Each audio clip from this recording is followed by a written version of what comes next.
Yeah, man, I'm Uganda. Yeah, yeah, yeah. Whoa, whoa, whoa. Yeah, yeah, yeah. Yeah. Esanyuli ofunanga oli mubima otandise olugendo n'akareediyo kayimba. Esanyuli ofunanga ndi ku kkubo emmotoka ngirinda n'otakubalu. Hello everyone, welcome to my show. My name is st.Micheal.Part, but in my show in particular, we look at the biographies of children of St. Michael and graduates in particular. Join me as we move to the western part of Uganda. This is Kabale district. We are going to meet a young adult called Ampeire Innocent, who is briefly going to talk about his childhood. Esanyuli ofunanga oli n'obuweebuwe wakemuyenga nange wange bwe mba ennaku gy'ofunanga owuwo yayiwa omusaayi nga he's about to die. Ennaku gyefunanga wange yayiwa omusaayi what do you make me cry? Yeah, man, I'm Uganda. Ni muna Uganda and I'm proud to be me. Ni muna Uganda. Ni muna Uganda and I'm proud to be me. Ni muna Uganda. My name is Ampeire Innocent. I was born on 25th June 1992. I come from the southwestern part of Uganda, in a district called Kabale district.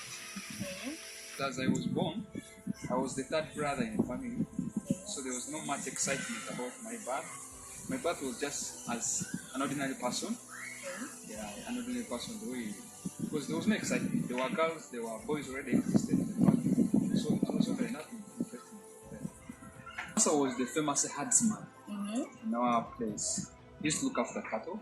So as a young boy, my role was to look after the cows. So I was a young herds boy between 5 to 7 years. I was herds boy, so I used to spend a lot of time with master. So he influenced me, the ways of our culture, how we live in our culture.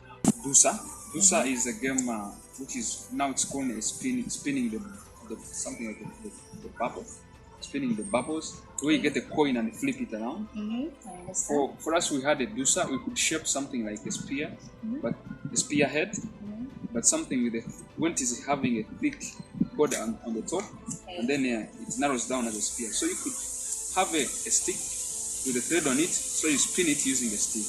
I used to fear what we call frogs and chameleons. But what's the small animals? How could you fear them? You know, it's not that you fear them, but the stories they attach to Oh, them, I they're the one that understand. make you get scared of them. Because I think I had an uncle who was called James. He was a telecom engineer and he used to work on these masks, telecom masks. So one day he entrusted with me, we took a battery, this battery for power. So he entrusted me the keys for the masks station. I would carry the battery on a bicycle. I think I was around 7 years. With my cousin, we went, who was younger than me, literally was 5. But you were 6 by then. I was around 7. Oh, okay. We pushed on the bicycle, and then we went to the masks. We didn't know how to connect the battery, and the issue was we drive the battery and take it to the center where the mask is, and then he would come and charge it. Okay. But surprisingly, what happened, we were attempting to climb the mast. What? Okay. Climb the mast? Yes, at the age of 7, I was able to manage That's risky. to climb a 50-meter high level massive. So I didn't go up to the extreme top, but I was literally 50, halfway to the pitch, the football pitch. So it was interesting fact.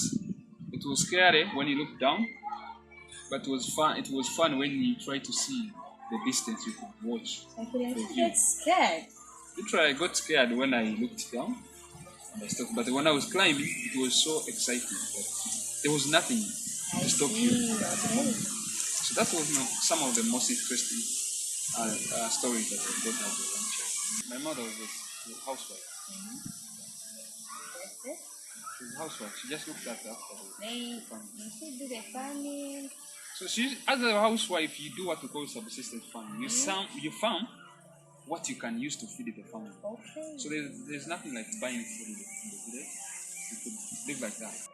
But one thing I remember about my mother, which is good, I remember her packing for me maize, boiled maize, as a package for me to go and do the herds grazing, the herds boil job. That's the only good thing I remember about my mother. Because I saw her for a very short time, and then she passed away.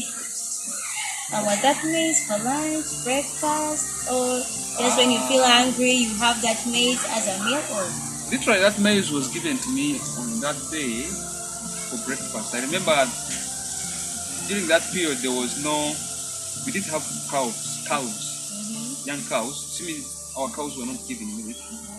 So there was nothing at breakfast. So you could have supper, keep for breakfast tomorrow. So that was a package that I would eat on the grazing ground.